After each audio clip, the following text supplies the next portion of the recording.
another season, and a lot more isekais. But immediately, this isekai caught my eye. I think it's a really good isekai.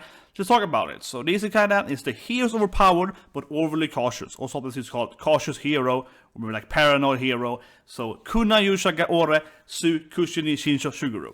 This is an isekai then, and the reason why I like it a lot, this isekai, immediately I like it for chapter 1, is because it is about the goddess, the summoner. She's the actual main character. Talk about more later, of course, but the anime has a lot of her faces, her reactions, her going insanity, and not so much about the hero by itself. The hero is more like a prop for her to be angry at. I think that's the biggest immediate thing that pops into this anime. It's like, wow, it's pretty interesting because it's from her perspective, he's just there and being overpowered and annoying her, right? So it's a very, very high then on the stage 3 or level 3 isekai. So what I mean with that, I like to split isekai into 3 different kind of levels or stages. So first we have the stage 1, right? Like magic, ray art. That is like back in the days when before we called isekai, and people just got summoned to a fantasy world and they were fighting up and save the world and so on, right? There was fantasy more, right? Isekai. But yeah, that's the first step, right? Where people were summoned into Inuyasha and so on as well, right? But then we started having isekais that are very self-aware, like Shield Hero or like No Game No Life and so on. And this is the big popular level 2 of isekais where, how I say it, the anime is very aware that the viewer has to be aware. And I mean that is that, for example, in Shield Hero, they have classes, right? He's a tank, more DPS, they have talent trees. So it requires a lot of the viewer knowing these games or these other animes and so on, right? So it's very aware that someone is watching, so to speak, and then knowing all stuff is like that. That's the stage 2, right? And then we have animes like Konosuba, which are the stage 3 or level 3 kind of isekai, where, yes, you are supposed to be aware that you have to be even more aware here, because now we're gonna parody, we're gonna make fun, right, of the stage 2 primarily. Okay, we're gonna get here, we're gonna get classes, and so on, and talent trees, but for example, Megumi, she only picks, one more explosive, bigger spell, right? So we're gonna do it wrong, right? We're gonna play the game wrong and so on. That's kind of the level 3 stuff, right? It's parody. And for example, also then, Kevin Omichi, from also the same authors, Konosuba, this is as well, it's very, very level 3, right? Very, very level 3. Maximum level 3. But having said that, I think it's very important to understand that the Cautious Hero, of course, is a maximum level 3 kind of anime.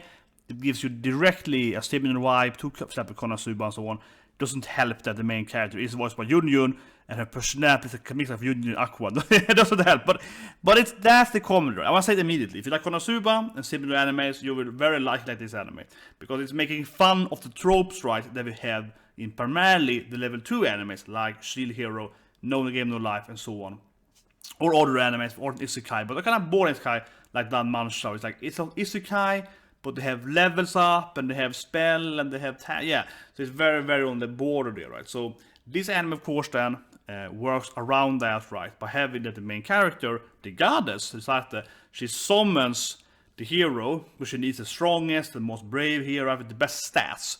So she has the stats, right? She has the typical leveling. He's this high level now. He has this much health points, and so on, right? So she picks the hero out because he's gonna be the greatest hero she can need for this grand adventure, right? But she missed out his mental issues, right? So she follows his stats. So immediately they're joking about, typical min-maxing. He's the obsessive min-maxer guy. If you've played more because so min-maxing things, the best stats and best talent and so on. He's obsessed with that. She just picked him out, right, because he was on paper the best hero for the job. But then when she actually meets him, he's super annoying, never listens to her, and abandons her constantly to save himself and so on, right? So there's a lot of comedy in that immediately. So I will say that I don't say you have to, but it helps if you, of course, know the tropes, right, and how they make fun of it. Otherwise, I think that this anime is really good because not only do we see it from her perspective, as I mentioned, but it's really well done. Straight up.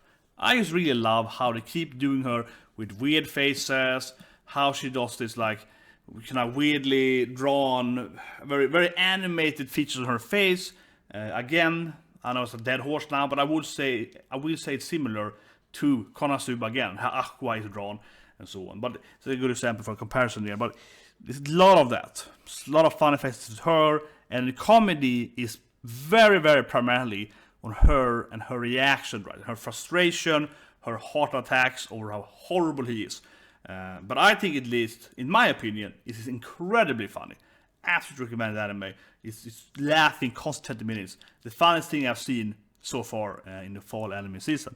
And the drawback, though, to be honest here, of course, is that it's like one joke over and over and over and over and over again. So it might be like that, but so far at least, this anime, in my opinion, is surprisingly good isekai anime. And it's using all the right tropes, the frustration and so on, right? And also, it is great because the hero, he's correct though, in that sense, right? He's playing the game perfectly, and it's also callously abandoning her and so on. So he's playing the game perfectly, he doesn't care about, the other features, doesn't care about the stuff, he doesn't care about getting some, unnecessary love and so on. He's like, avoid that stuff. So he's also, in a way, he's the perfect hero, as she desired. So overall, I think it's a great isekai anime, and I really recommend it. Now, of course, people are gonna watch it anyway because isekai trash people watch it. But this is definitely, this could be the best isekai anime this season, I would say. This, or of course, Kevin no Michi has already mentioned. But that I would think a lot of people are already aware of, right? It's kind of by Arthur, and this is straight up. It's gonna be good isekai. Press the like button, press the subscribe button, and I'll see you guys with more anime stuff.